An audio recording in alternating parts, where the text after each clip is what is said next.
चल रहा हूँ धूप में तो श्री राम तेरी छाया है, शरण है तेरी सच्ची, बाकी तो सब मोह माया है। नमस्कार, स्वागत है आप सभी का आपके पसंदीदा कार्यक्रम डॉक्टर कंचन नेगी शो में, जिसका उद्देश्य है देश विदेश से विभिन्न क्षेत्रों में उत्कृष्ट कार्य कर रही शख्सियतों और संस्थाओं को आप सभी से रूबरू कराना। विभिन्न पर्यटक स्थलों के साथ साथ विकास, विज्ञान, इतिहास और चर्चित मुद्दों पर जानकारियां साझा करना और साथ ही सरकार की योजनाओं को आम जनता तक पहुंचाना। और आज की इस कड़ी में हम आपको उस इतिहास के बारे में बताएंगे जिसने आज के राम मंदिर के स्वरूप की नींव रखी। पर आगे बढ़ने से पहले यदि अभी तक आपने हमारे चैनल को सब्सक्राइब नहीं किया है तो हमारे चैनल को तुरंत सब्सक्राइब कर लें। दर्शकों, भगवान राम हिंदुओं की आस्था के प्रतीक हैं। सनातन धर्म में प्रभु श्री राम की पूजा आदर्श मानव जीवन के प्रतीक के रूप में की जाती है। मर्यादा पुरुषोत्तम प्रभु श्री राम के जीवन से जुड़ी कई ऐसी बातें हैं जो आज भी लोगों को प्रेरित करती हैं। राम मंदिर, जिसे लोकप्रिय रूप में अयोध्या राम मंदिर के नाम से भी जाना जाता है, अयोध्या उत्तर प्रदेश में स्थित एक हिंदू मंदिर है। जैसा कि नाम से ही स्पष्ट है, ये मंदिर भगवान श्री राम को समर्पित है और ऐसा माना जाता है दर्शकों कि इसका निर्माण राम जन्मभूमि भगवान श्री राम की जन्मस्थली पर किया गया है। ये राम मंदिर भगवान राम से जुड़ी सांस्कृतिक और आध्यात्मिक विरासत को दर्शाता है और हिंदुओं के लिए अत्यधिक सांस्कृतिक और धार्मिक महत्व को प्रदर्शित करता है। भारत की प्राचीन नगरियों में से एक अयोध्या को हिंदू पौराणिक इतिहास में पवित्र सप्तपुरियों में अयोध्या, मथुरा, माया, हरिद्वार, काशी, कांची, अवंतिका, उज्जैनी और द्वारका में शामिल किया गया है। अयोध्या को अथर्ववेद में ईश्वर का नगर बताया गया है और इसकी संपन्नता की तुलना स्वर्ग से की गई है। स्कंद पुराण के अनुसार अयोध्या शब्द अ कार ब्रह्मा, य कार विष्णु है तथा ध कार रुद्र का स्वरूप है। अयोध्या में कई महान योद्धा, ऋषि मुनि और अवतारी पुरुष हो चुके हैं। भगवान राम ने भी यहीं जन्म लिया था। अयोध्या की गणना भारत की प्राचीन सप्तपुरियों में प्रथम स्थान पर की गई है। जैन परंपरा के अनुसार भी 24 तीर्थंकरों में से 22 इक्ष्वाकु वंश के थे। इन 24 तीर्थंकरों में से भी सर्वप्रथम तीर्थंकर आदिनाथ ऋषभदेव जी के साथ 4 अन्य तीर्थंकरों का जन्म स्थान भी अयोध्या ही है। बौद्ध मान्यताओं के अनुसार बुद्ध देव ने अयोध्या अथवा साकेत में 16 वर्षों तक निवास किया था। आखिर किसने की है अयोध्या की स्थापना? दर्शकों, सरयू नदी के तट पर बसे इस नगर की रामायण अनुसार विवस्वान यानी सूर्य के पुत्र वैवस्वत मनु महाराज द्वारा स्थापना की गई थी। मथुरों के इतिहास के अनुसार वैवस्वत मनु लगभग 6673 ईसा पूर्व हुए थे। ब्रह्मा जी के पुत्र मरीचि से कश्यप का जन्म हुआ। कश्यप से विवस्वान और विवस्वान के पुत्र वैवस्वत मनु थे। वैवस्वत मनु के 10 पुत्र इल, इक्ष्वाकु, कुशनाम, अरिष्ट, धृष्ट, नरिष्यंत, करुष, महाबली, शर्याति और पृषद थे। इसमें इक्ष्वाकु कुल का ही ज्यादा विस्तार हुआ। इक्ष्वाकु कुल में कई महान प्रतापी राजा, ऋषि, अरिहंत और भगवान हुए हैं। इक्ष्वाकु कुल में ही आगे चलकर प्रभु श्री राम हुए। अयोध्या पर महाभारत काल तक इसी वंश के लोगों का शासन रहा। पौराणिक कथाओं के अनुसार ब्रह्मा से जब मनु ने अपने लिए एक नगर के निर्माण की बात कही तो वे उन्हें विष्णु जी के पास ले गए। विष्णु जी ने उन्हें साकेत धाम में एक उपयुक्त स्थान बताया। विष्णु जी ने इस नगरी को बसाने के लिए ब्रह्मा तथा मनु के साथ देवशिल्प विश्वकर्मा को भेज दिया। इसके अलावा अपने रामावतार के लिए उपयुक्त स्थान ढूंढने के लिए महर्षि वशिष्ठ को भी उनके साथ भेजा। मान्यता है कि वशिष्ठ द्वारा सरयू नदी के तट पर लीला भूमि का चयन किया गया, जहां विश्वकर्मा ने नगर का निर्माण किया। स्कंद पुराण के अनुसार अयोध्या भगवान विष्णु के चक्र पर विराजमान है। उत्तर भारत के तमाम हिस्सों में जैसे कौशल, कपिलवस्तु, वैशाली और मिथिला आदि में अयोध्या के इक्ष्वाकु वंश के शासकों ने ही राज्य कायम किए थे। अयोध्या और प्रतिष्ठानपुर झूसी के इतिहास का उद्गम ब्रह्मा जी के मानस पुत्र मनु से ही संबद्ध है। जैसे प्रतिष्ठानपुर और यहाँ के चंद्रवंशी शासकों की स्थापना मनु के पुत्र एल से जुड़ी है, जिसे शिव के श्राप ने ईला बना दिया था। उसी प्रकार अयोध्या और उसका सूर्य वंश मनु के पुत्र इक्ष्वाकु से प्रारंभ हुआ। भगवान श्री राम के बाद लव ने श्रावस्ती बसाई। कहते हैं कि भगवान श्री राम के पुत्र कुश ने एक बार पुनः राजधानी अयोध्या का पुनर्निर्माण कराया था। रामचंद्र से लेकर द्वापरकालीन महाभारत और उसके बहुत बाद तक हमें अयोध्या के सूर्यवंशी इक्ष्वाकुओं के उल्लेख मिलते हैं। अयोध्या रघुवंशी राजाओं की बहुत पुरानी राजधानी थी। पहले ये कौशल जनपद की राजधानी थी। प्राचीन उल्लेखों के अनुसार तब इसका क्षेत्रफल 96 वर्ग मील था। वाल्मीकि रामायण के 5वें सर्ग में अयोध्यापुरी का वर्णन विस्तार से किया गया है।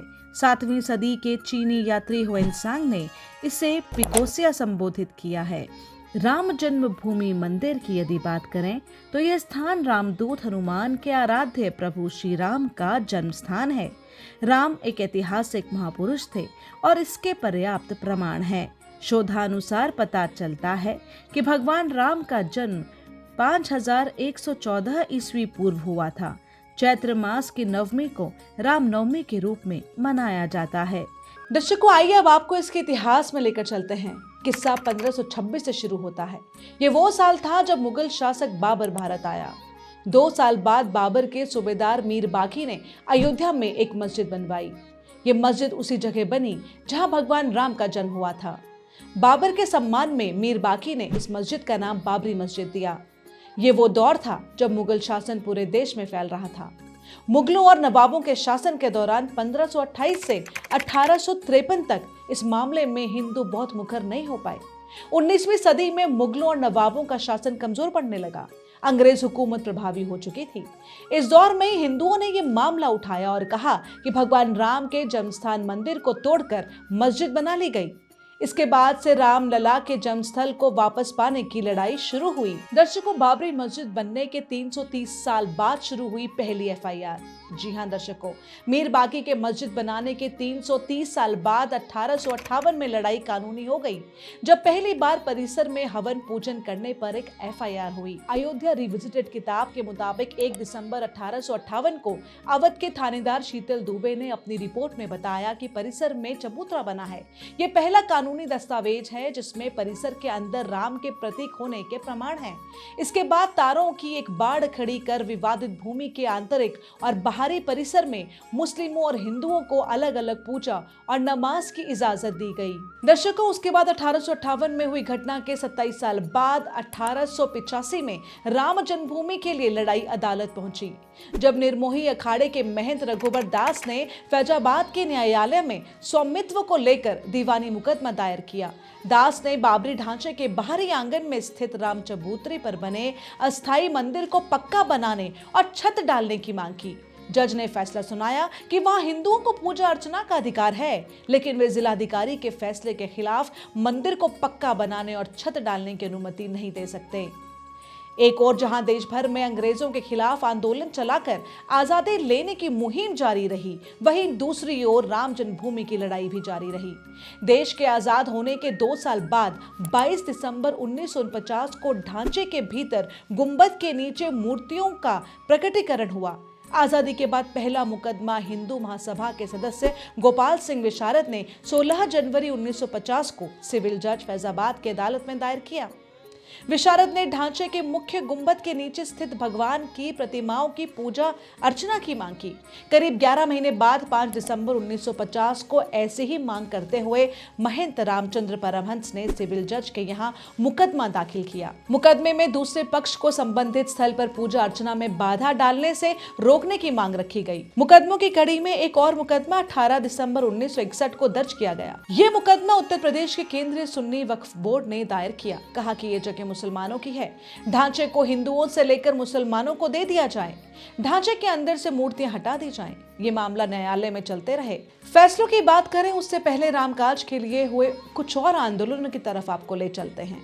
बात 1982 की है। ये वो साल था जब विश्व हिंदू परिषद ने राम, कृष्ण और शिव के स्थलों पर मस्जिदों के निर्माण को साजिश करार दिया और इनकी मुक्ति के लिए अभियान चलाने का ऐलान किया।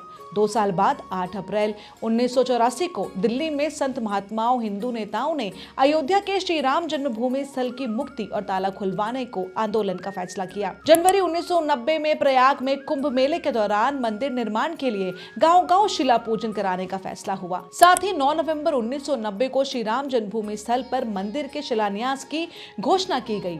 काफी विवाद और खींचतान के बाद तत्कालीन प्रधानमंत्री राजीव गांधी ने शिलान्यास की इजाजत दे दी। बिहार निवासी कमेश्वर चौपाल से शिलान्यास कराया गया। दर्शकों, आडवाणी की रथ यात्रा ने इस आंदोलन को धार दी। आंदोलन तेज हो रहा था। इस बीच लाल कृष्ण आडवाणी रथ यात्रा लेकर निकले। इस यात्रा ने राम जन्मभूमि आंदोलन को और धार दे दी।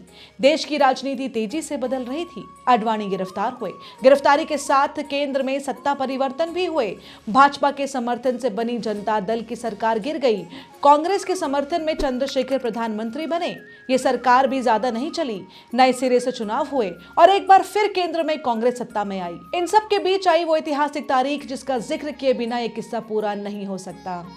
जब कोर्ट में लगी याचिका में कहा गया भगवान भूखे हैं, राम भोग की अनुमति दी जाए।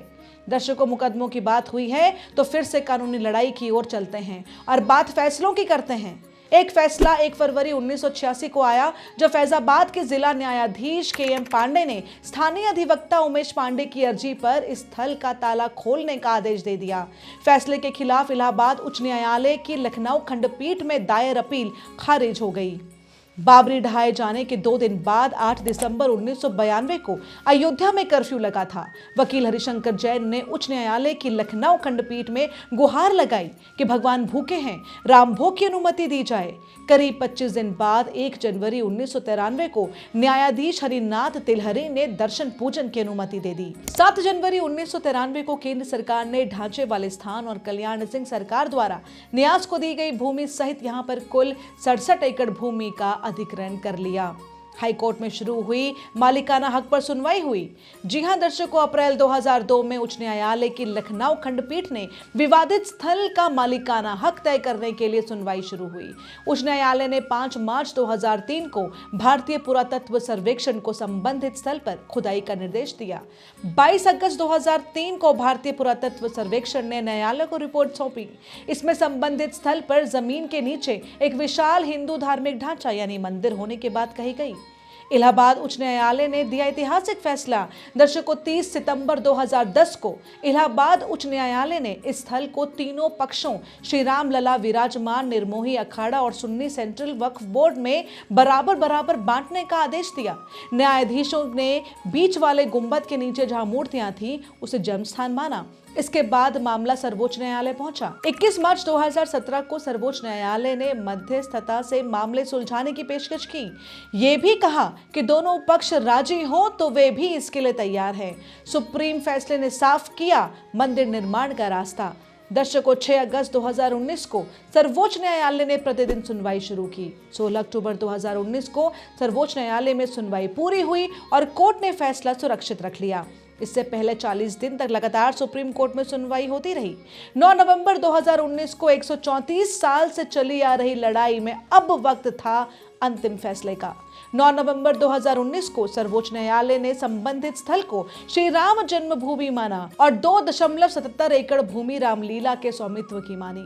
वहीं निर्मोही अखाड़ा और सुन्नी वक्फ बोर्ड के दावों को खारिज कर दिया गया। इसके साथ ही कोर्ट ने निर्देश दिया कि मंदिर निर्माण के लिए केंद्र सरकार 3 महीने में ट्रस्ट बनाए और ट्रस्ट निर्मोही अखाड़े के एक प्रतिनिधि को शामिल करे। इसके अलावा यह भी आदेश दिया कि उत्तर प्रदेश की सरकार मुस्लिम पक्ष को वैकल्पिक रूप से मस्जिद बनाने के लिए 5 एकड़ भूमि किसी उपयुक्त स्थान पर उपलब्ध कराए। दर्शकों, इसी के साथ लंबी चली आ रही कानूनी लड़ाई समाप्त हो गई। अब बारी थी निर्माण की। 5 फरवरी 2020 को प्रधानमंत्री नरेंद्र मोदी ने अयोध्या में मंदिर निर्माण के लिए राम जन्मभूमि तीर्थ क्षेत्र ट्रस्ट की घोषणा की। ठीक 6 महीने बाद 5 अगस्त 2020 को अयोध्या में राम मंदिर की आधारशिला रखी गई, जिसमें पीएम मोदी भी शामिल हुए और 22 जनवरी 2024 को मंदिर में भगवान राम की प्राण प्रतिष्ठा धूमधाम से हुई। दर्शकों, आपको बताना चाहेंगे कि श्री राम मंदिर की बहुत सारी विशेषताएं हैं। मंदिर के मुख्य गर्भगृह में श्री राम लला भगवान श्री राम का शिशु रूप की मूर्ति है। प्रथम तल पर श्री राम दरबार है। मंदिर में 5 मंडप हैं: नृत्य मंडप, रंग मंडप, सभा मंडप, प्रार्थना मंडप और कीर्तन मंडप। परिधि यानी परिकोटा के चारों कोनों पर सूर्यदेव, मां भगवती, भगवान गणेश और भगवान शिव को समर्पित 4 मंदिरों का निर्माण किया गया है। उत्तरी दिशा में देवी अन्नपूर्णा का मंदिर, दक्षिणी दिशा में भगवान हनुमान का मंदिर है। वहीं मंदिर परिसर के भीतर अन्य मंदिर महर्षि वाल्मीकि, महर्षि वशिष्ठ, महर्षि विश्वामित्र, महर्षि अगस्त्य, राजा निषाद, माता शबरी और देवी अहिल्या को समर्पित हैं। मंदिर परिसर में सीता कुंड नामक एक पवित्र कुंड भी है। दर्शकों, दक्षिण पश्चिम दिशा में नवरत्न कुबेर पहाड़ी पर भगवान शिव के प्राचीन मंदिर का जीर्णोद्धार कर जटायु की एक प्रतिमा भी स्थापित की गई है। तो दर्शकों, फिलहाल समय हो चला है आप सभी से विदा लेने का।